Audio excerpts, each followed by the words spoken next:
This podcast is brought to you by North Carolina's electric cooperatives.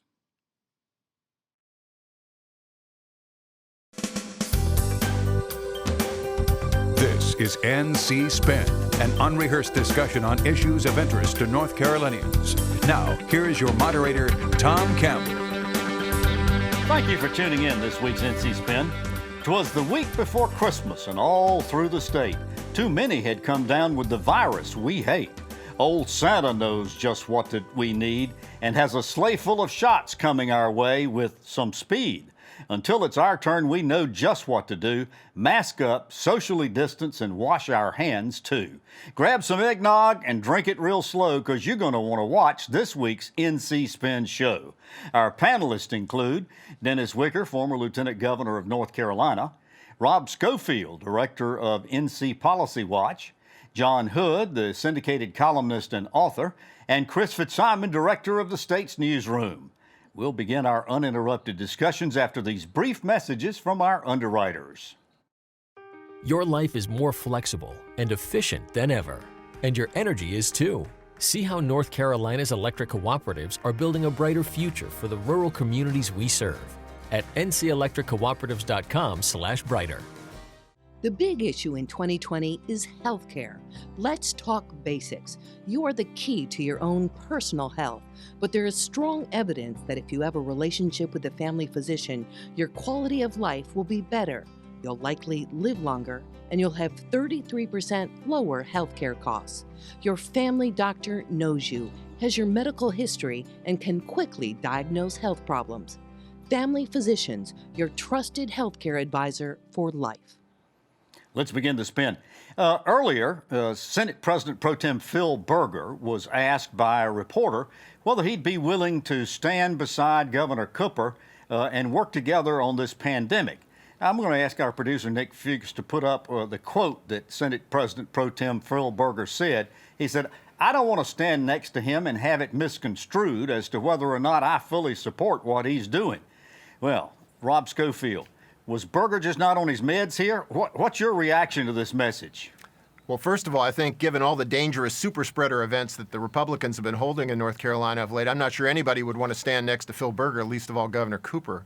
But seriously, I think it really highlights 2 points. Number one, throughout his tenure, Senator Berger has brought this rather strange, aggrieved, angry posture to governance. I mean, here's a guy who's a small-town lawyer. He came to Raleigh, made it big, got his kid on the Supreme Court, became the most powerful legislator. He cashed in, sold his townhouse, made a bunch of money. And yet he's still this aggrieved outsider who refuses to sort of show any grace or compromise. And I think it ultimately bespeaks sort of the radicalization of the Republican Party, especially under Trump. This is the party that was once the party of Mitt Romney, but now can't even stand next to a Democrat. I think it's a sad commentary. Dennis Wicker, we hadn't had a budget passed since 2017, and we need to pass one this year. In addition to that, we've had bickering between the governor and the legislature, as we just saw evidence of. We've had vetoes, court cases. We've got a lot of problems to solve in 2021. Do you see it getting any better after hearing this? Tom, you can hope, but you prepare for the worst. I think that there's a boatload of stuff that has to get done. When you don't pass a budget in 2 years, it accumulates. The problems accumulate. And we need some leadership to really step up this session and try to work together with the governor and work together to get some of these things solved. There's some big issues out there. And we gotta step up and make this system we have work. John, everybody is talking about playing nicey-nicey this next year and getting together and cooperating and solving problems and so forth like this. The signs look like it might be another food fight. What do you think? I think that the legislature and Governor Cooper will work some things out, particularly budgetary, I suspect, and then they will disagree about some other things, and that's just what politics always looks like. I think that Senator Berger was trying to say that he agrees with some of what Cooper did and disagrees with some of what he did and doesn't want to be misconstrued as agreeing with everything Cooper did. I didn't find this as shocking as the rest of you seem to have. because we do, in fact, have differences of opinion, not just about taxes and education and other matters, but even about how to combat coronavirus. Yeah, but you and I don't agree on everything, John, and yet I'm perfectly willing to stand beside, I don't know about you, but I'm perfectly willing to stand beside you most any time. That doesn't mean that I concur on everything. Chris, I don't even know what to do with this Bob Steinberg story that came up earlier this week. Steinberg, in one breath, says he doesn't believe in conspiracy theories.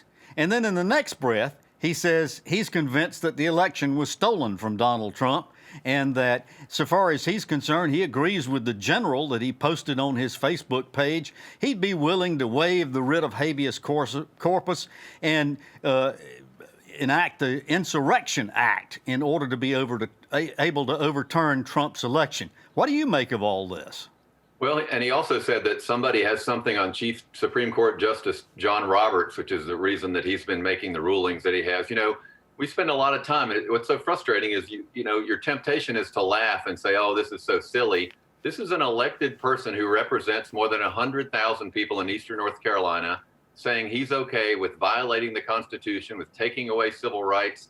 It's really absurd that we've come to a part, and frankly, I don't want to sound like a partisan, but one political party is willing to condone, endorse, and say these things, not just their extreme supporters, but literally the elected officials of the party. And I do think it's worth going back to your comments about Berger and Cooper.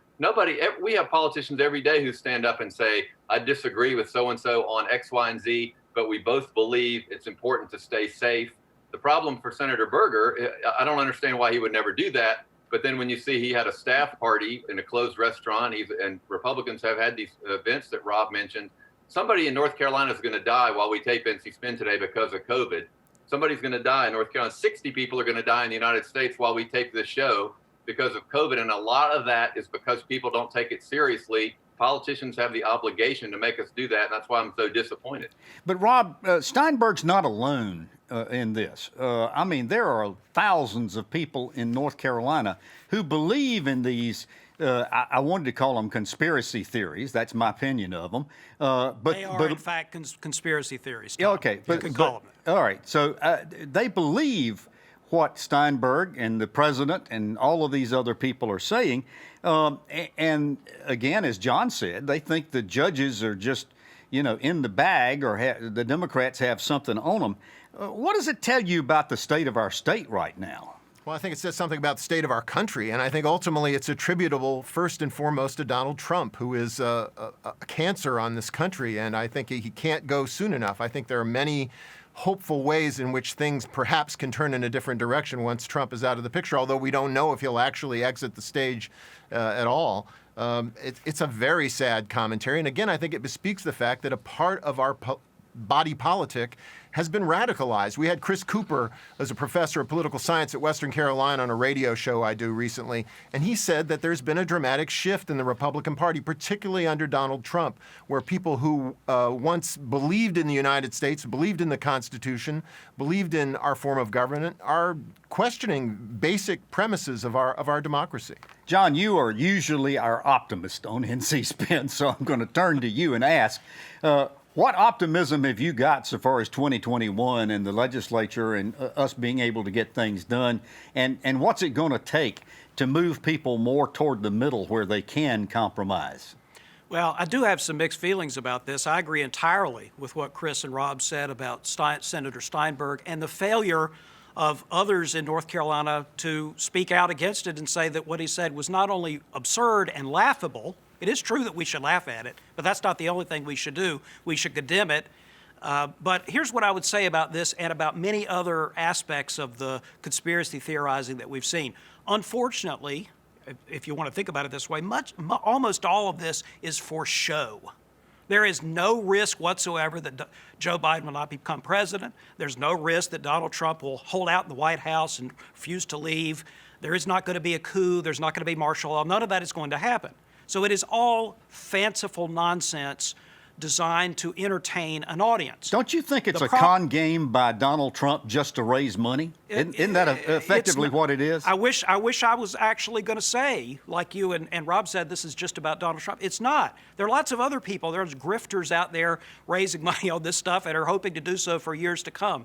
But here's what I would say optimistically, is that we will have a new year. We will, over the course of 2021, get a handle on COVID-19. We will have, I think, an economic recovery. We'll have different leaders stepping up in Washington and in Raleigh to some extent. And I think that's going to be positive for our state and our nation. Well, we can all hope. The virus and the elections grabbed most of the attention in recent news cycles, but the issue of racial justice hasn't gone away. This week we saw two different groups come forward with recommendations. The first was the governor's task force for racial equity and criminal justice. It made 125 recommendations for policies and laws that affect people of color. The second was the House Select Committee on Community Relations that had 8 pages of recommendations for law changes. Dennis Wicker, we've avoided serious talk about improved race relations in our state for too many years. I think we can all agree with that. Will 2021 be the year we actually sit down and do the hard work to make race relations better? Well, Tom, I think that it's a right step in the right direction. There's a lot to unpack in these task force recommendations. You had 125 with the racial justice task force the governor appointed, made a lot of good recommendations. Of course, as we all know, in any kind of study, the details are the devil's in the details. You had some that are going to be controversial. They didn't come out with every recommendation being unanimous by the task force members. So there's going to be a lot of debate on this. But let me say this. I think if we can in any way increase the trust between the trust is that's the key word here. Trust between the criminal justice system and people of color. If we can get the trust going there, it will go eons a long way to helping solve a lot of our problems. And I hope North Carolina can take these task force studies and even share them nationwide, because this is just not a North Carolina problem. Well, let's do something about them in our own state first. Exactly. Chris, clean up your own backyard and then look ahead. Chris, law and order was a huge issue in November's elections. Sometimes it was unspoken, but in that group of people we were talking about a little bit earlier, law and order was the issue, and particularly the mantra of defunding the police. Now, a lot of people say this was just a fulcrum to move the topic of conversation away from the real issues in the elections. But my question is it a straw horse, or are there some ways that we can actually go about avoiding, that we can talk about race relations? Dennis was on it, trust. Well, absolutely. And I do think that you didn't hear many politicians or political elected officials say defund the police, because they recognize the slogan will put them in sort of electoral jeopardy. And even a lot of people who said it meant reform the police, change the police, rename the police, have social workers work in the police departments for mental health cases and all the rest of it. I thought some of the recommendations were no-brainers. And I do think one of the few areas where the right and the left has been able to agree is criminal justice reform. It really is absurd that we still have criminal penalties for small amounts of marijuana, which, as the task force documented, is disproportionately affects people of color in North Carolina. The drug war, the basis of the drug war, I think, has really had a huge effect on our society. That's an obvious place. We've done some things in North Carolina with the Second Chance Act.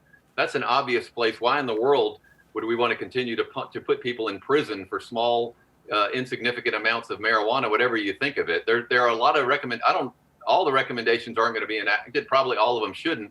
But there are key things we can do to start changing the institutions that enforce these policies that disproportionately hurt the lives of people of color in North Carolina. Rob, Dennis talked about trust. There is a real perception in our state that people of color are treated differently by the criminal justice system than white people are. And this seems to be a stumbling block to building that trust. Would you agree? Sure, and it's not just a feeling. It's a fact. They are treated unfairly in our state, and this problem goes well beyond the criminal justice system. I mean, the reality is that white supremacy, white privilege in our state are hundreds of years in the making. I mean, here we are, frankly, 5 old white guys talking about this right now. We're going to have some significant change in our society that goes beyond the criminal justice system. But it's worth pointing out that the report that comes from the governor's task force is a very ambitious one. It has a lot of very specific proposals, the kinds of things that really could move us in the right direction. I think that the House committee from the General Assembly is a much more modest, sort of a let's look at things kind of report. We need dramatic change, both in criminal justice and in a whole array of other areas. Now, the legislature has already, let's give them some credit here. The legislature has already done some things so far as criminal justice, enacted some laws so far as criminal justice is concerned in North Carolina. One of the things that has come out of both reports, John, which I think is very important, is we are tasking our law enforcement community with an awful lot of things that should be turned over to our health community and to our social workers. Would this help improve the relationship between races? There are some opportunities in this area for reform, but it is important not to oversell them. You can have someone in a mental health crisis for which you would ideally like to have a response that is not an armed officer, but if that person is making threats and acting dangerously, officers will be on the scene. They must be on the scene, and most North Carolinians want them to be on the scene. North Carolinians are not anti-police. They would want to spend more money on police, not less. So focusing on criminal justice reform is absolutely productive. It has been productive for almost a decade. I think the initial wave of reforms happened when Governor Perdue was in, and there was a Republican legislature. That was the initial wave. We're going to see additional waves focused on solving practical problems with practical solutions. Dennis, a couple of recommendations which some say would take a good first step was A, doing away with the death penalty, and B, reforming or eliminating completely the bail bond system in our state. Speak on those. Well, I think that we talk about trust. I think there's a big distrust of the death penalty when it's administered. Obviously, we know it's disproportionately administered more against minorities than it is the white folks. But I think that what we need to do is look at these seriously and reconsider what we've been doing in the past. If we're going to be serious about this. Now, if we're going to window dress it, we're wasting everybody's time. But we need to really look at these two areas in particular because they are the heartbeat, I think, of what we've been talking about to reestablishing trust. Now, the Governor's Commission is going to continue working through the task force that he formed is going to be working through 2022, although some issues may come before the legislature. The House task force, we're told there's going to be some immediate legislation that's being prompted by that, and we'll look forward to seeing what comes there. Throughout the course of this pandemic, we've been talking about whether it was safe to send our children back to public schools in the classrooms after parents and educators pretty much agreed that virtual learning hadn't worked.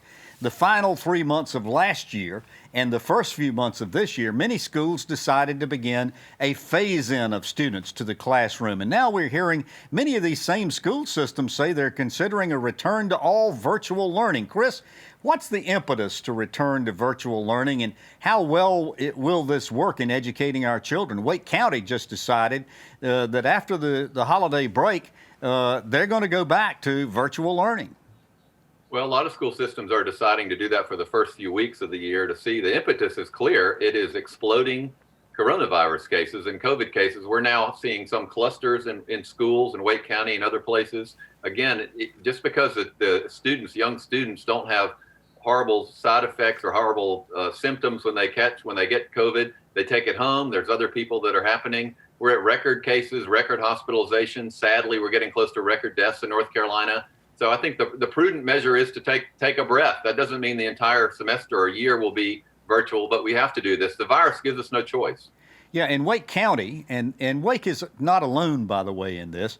They had, in the week of December 3rd through 9th, they had 100 cases reported in the school system from teachers, staff, and students. And the week of, they had 80 cases. And the week of December 10th through the 16th, they had 100 cases. We've all said repeatedly that particularly in these early grades, children learn better with in-class instruction. If we continue having these outbreaks like this, are the kids ever going to be able to get back to class, John? They should. These are poor decisions by these school systems who are not looking closely at the risk and reward ratios of schools versus other steps they could take. I mean, I'm not in favor of this, but it would be much more rational to shut down bars and open the schools to in-person learning every day. I mean, the risk calculation here is way, way off. Basically, we have had a almost wasted half of a year, and we should not sustain that. We should get these students learning again. Rob, I heard of something this week that I had not heard of before. It's called sick buildings. And the report says that there are an awful lot of our school facilities throughout our state, mostly older buildings, that because they don't have good circulation, no good HVAC, because of the neglected maintenance, they've got mold and mildew and radon and asbestos and so forth like that. Should we be spending this time actually rehabbing all of these schools? Absolutely. We've had a need of $8 billion in this state for infrastructure in our public schools. There's been responsible proposals for a school bond. We desperately need that. Now is the perfect time to be borrowing money to do that, and it's been shot down repeatedly by the Republicans at the General Assembly.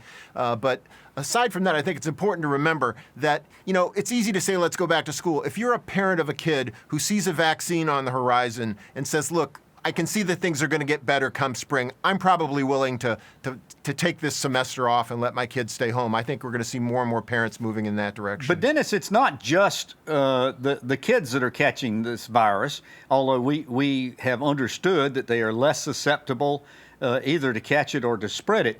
There's an awful lot of the school staff, teachers, but also custodians, cafeteria workers, bus drivers, and so forth like that, and that staff shortages are actually a big part of all of this.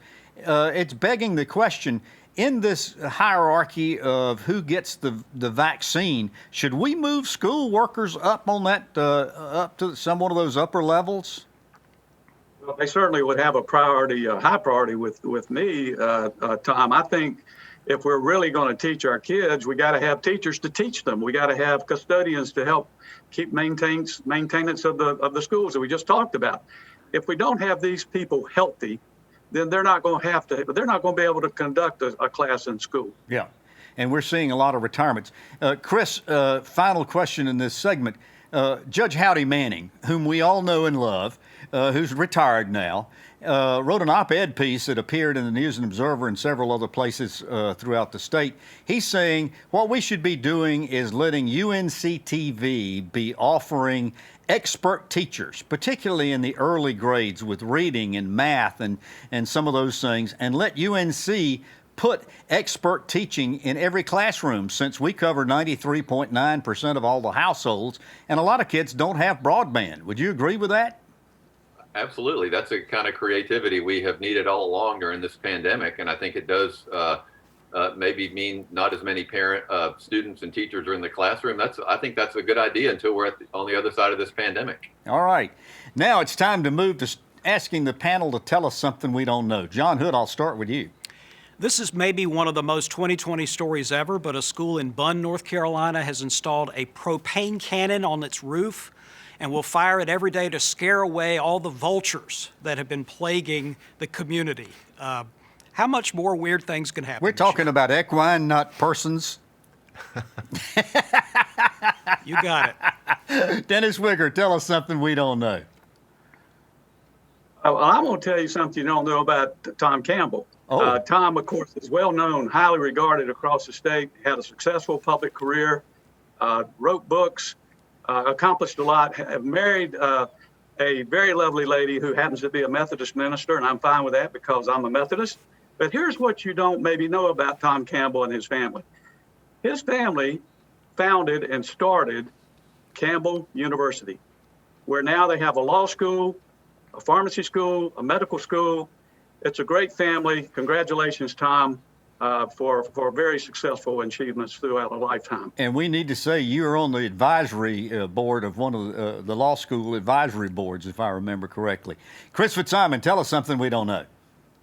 Well, I've said this on the show many times. Every time we talk about the coronavirus, we leave out something important, which is we have no leadership in Washington. Pfizer wrote a letter this week saying they have millions of doses in a warehouse. They don't know what to do with them. State allocations have been shut down. Have been less than people thought they were going to get in each state. We're still getting the vaccine, but not as much. Imagine what would have happened if the president of the United States would have come out when the virus was approved and said, here's the plan, here's where you're going to get the virus, here's how we're going to allocate it. How much more comfortable we would all be knowing what's going to happen, yet we have zero leadership. That's a giant, giant story which is being undercovered in America. Rob Schofield, we got about 30 seconds. Tell us something we don't know. Well, I want to echo Dennis's comments and say congratulations to you, Tom. This is my last go-round on the show. It's been a joy to be with it. I can't imagine that there are many TV shows in the history of television that have run weekly shows that run, 1,150 episodes. And I think, I hope very much that there will be additional shows coming forward in which adversaries, maybe even don't get along that well outside the show, can at least be civil to each other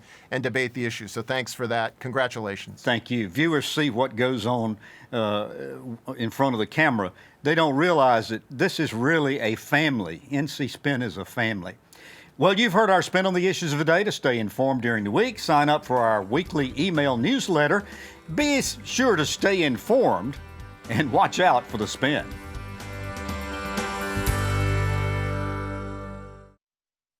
Your life is more flexible and efficient than ever, and your energy is too. See how North Carolina's electric cooperatives are building a brighter future for the rural communities we serve at ncelectriccooperatives.com/brighter. The big issue in 2020 is healthcare.